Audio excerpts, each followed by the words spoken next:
বেকার তীর্থও বাংলা থেকে bungalow government কোনো পদক্ষেপ নেয় পদক্ষেপ নেয় থেকে করতে যাচ্ছে কেন করতে যাচ্ছে আজকে আমরা তুলে ধরবো। কিন্তু এর আগে যারা আমাদের জন্য মারা গেছেন অনেকজন সিপিএম করে মারা গেছেন অনেকজন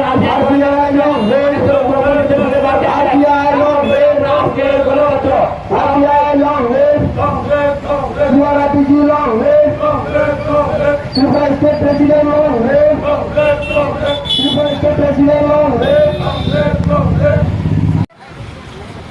আমি নির্বাচন আল্লাহ কাজাল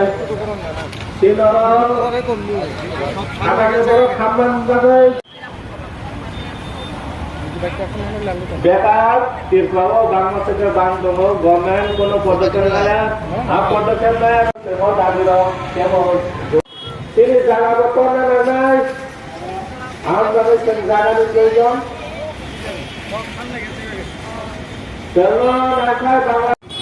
আজকে আমরা ডিইউআইআরবিসি এবং আরবিআই এর জয়েন্টলি পক্ষে থেকে আমরা আজকে এইখানে গণ অবস্থান করেছি। আমরা বিগত আমলে দেখেছি, কংগ্রেসের আমলে দেখেছি, সিপিএম এর সময়ে দেখেছি, এখন বিজেপির জামায়ানায় আমরা দেখেছি মানুষদেরকে ভুল বুঝাভাবে টুপি পরিয়ে নানাভাবে কথা দিয়ে কোনো ইমপ্লিমেন্ট করতে চাইছে না। কিন্তু একটু আগে আমাদের প্রেসিডেন্ট যা বলেছেন, এখন ত্রিপুরার সমস্যা হচ্ছে দুইটা সমস্যা, একটা ফরিনার সমস্যা, একটা ইঞ্জিনের সমস্যা। কারণ জায়গার তুলনায় লোক অনেক বেশি হয়ে গেছে, তার জন্যই আমরা আজকে পাহাড়ি বাঙালি মিলে একত্রে মিলে আমরা আজকে স্থির করেছি আমাদের যে পূর্বপুরুষের যে জমিগুলো পুনরুদ্ধারের জন্য আমরা প্রচেষ্টা করতে হবে। কেননা যারা দিল্লিতে বসে বসে তারা কিছুই দেখে না এইখানে বদারে কি হচ্ছে। এখানে হাজার হাজার মুসলমানদের শাসনের কারণে ওইখান থেকে পালিয়ে জীবন রক্ষার জন্যই অনেকজন ত্রিপুরাতে এসেছে, অনেকজন আসামে এসেছে, অনেকজন পশ্চিমবঙ্গে এসেছেন। তাদের জন্য সরকার কোনো কিছুই চিন্তা করে নাই, তাদেরকে কোথায় রাখবে, তাদের জন্য কি হবে। শুধু সিপিএম বলছে বিদেশি হটাও, কংগ্রেস বলছে বিদেশি হটাও, কিন্তু সঠিকভাবে বিচার হয়নি। এখন আমাদের মহারাজ আমাদের জনজাতি ভাইদের চিন্তা করে গ্রেটার ট্রিব্যুনাল চেয়েছেন, সেটার যুক্তি আছে।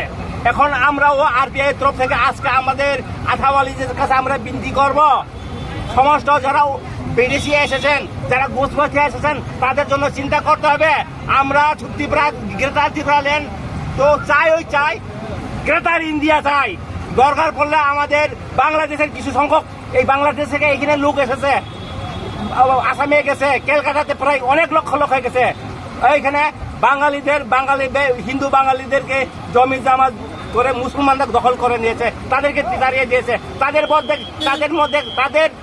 বাংলাদেশের বিরুদ্ধে ইন্ডিয়া গভর্নমেন্ট কিছু বলে নাই।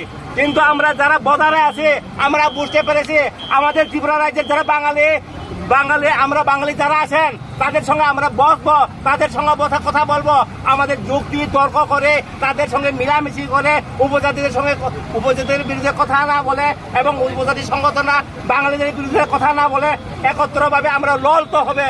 শান্তি, আমরা অর্থনৈতিক উন্নতি চাই, রাজনৈতিক উন্নতি চাই, সামাজিক উন্নতি চাই, ধর্মীয় ভাষা সাংস্কৃতিক সব কিছু আমরা উন্নতি চাই। তার জন্য আমরা আজকে এইখানে আমাদের আশাওয়ালির কাছে বিনতে আমরা গ্রেটার ইন্ডিয়া চাই। গ্রেটার জেনারেল সেক্রেটারি জিতেন দেববর্মা, অ্যাডভাইজার অশোক পাটিল সাহেব, অমিত দেববর্মা, ইউথ কনভেনার, আমরা পুরো পার্টি টিম নিয়ে আজকে আমরা গণঅবস্থানে বসলাম এখানে তুলসীবতীর অপোজিট সাইডে পর্যন্ত প্যালেসের সামনে। আজকে আমরা 10 দফা দাবির ভিত্তিতে গণঅবস্থানে বসেছি। এর মধ্যে ডিওআইআরবিসির যে 44 দফা দাবি সেটা অলরেডি 1 নম্বরে আমরা ইনক্লুড করেছি। এছাড়াও আরও 9টা দাবি যুক্ত হয়েছে। টোটাল 10টা দাবি নিয়ে আমরা 2 দিনে গণঅবস্থানে বসেছি এবং আমরা এখান থেকে ঘোষণা দিতে চাইছি, যদি এই দাবিগুলির মধ্যে সরকার অন্তত 50% যদি পূরণ করে আশ্বাস না দেয় 2 দিনের মধ্যে, তাহলে আমরা আগামী কিছুদিনের মধ্যে 4 থেকে 5 দিনের মধ্যে আমরা আসাম আগরতলা যে হাইওয়ে আছে সেটাকে আমরা অবরোধ করে দেব। আমাদের 4-5 হাজার কর্মী অলরেডি সব রেডি হয়ে গেছে। আমরা এটাকে অবরোধ করে দেব যদি দাবিগুলি না মানা হয়। আমরা 44 দফা দাবি ডিওআইআরবিসি সহ আমরা প্রায় সবগুলি জেলাতে, একটা জেলা বাদ দিলে প্রায় সবগুলি জেলাতে আমরা আমাদের ডেপুটেশন দিয়েছিলাম, কিন্তু এর মধ্যে কিছু দাবি পূরণ হয়েছে। পূরণ হয়নি এরকম না, সরকারের সদিচ্ছা আছে, কিছুটা পূরণ হয়েছে, কিন্তু যতটুকু পূরণ হওয়া দরকার ততটুকু পূরণ হয়নি। সেই জন্য আজকে আমাদের এই অবস্থানে বসতে হলো। যে আমরা 44 দফা দাবি তো আছে, এর সাথে আরও যুক্ত হয়েছে 9টা, টোটাল এখন 10টা দাবি নিয়ে 44 দফা দাবিকে আমরা 1 নম্বরে রেখে আমরা এটাকে 1 নম্বর পয়েন্ট রেখেছি। এছাড়া 10টা পয়েন্ট আমাদের আছে। এবার 10টা পয়েন্টের মধ্যে অন্তত যদি 50% দাবি যদি সরকার এবার সহমত হয় পূরণ করার জন্য, তাহলে ঠিক আছে। আর যদি না হয় 2 দিনের মধ্যে, তাহলে আমরা হাইওয়ে ব্লকেজ করব। আর বাকিটা গণতবাবু বলবেন। আপনার নাম আর designation? Satyajit Das, state president, আরপিআই।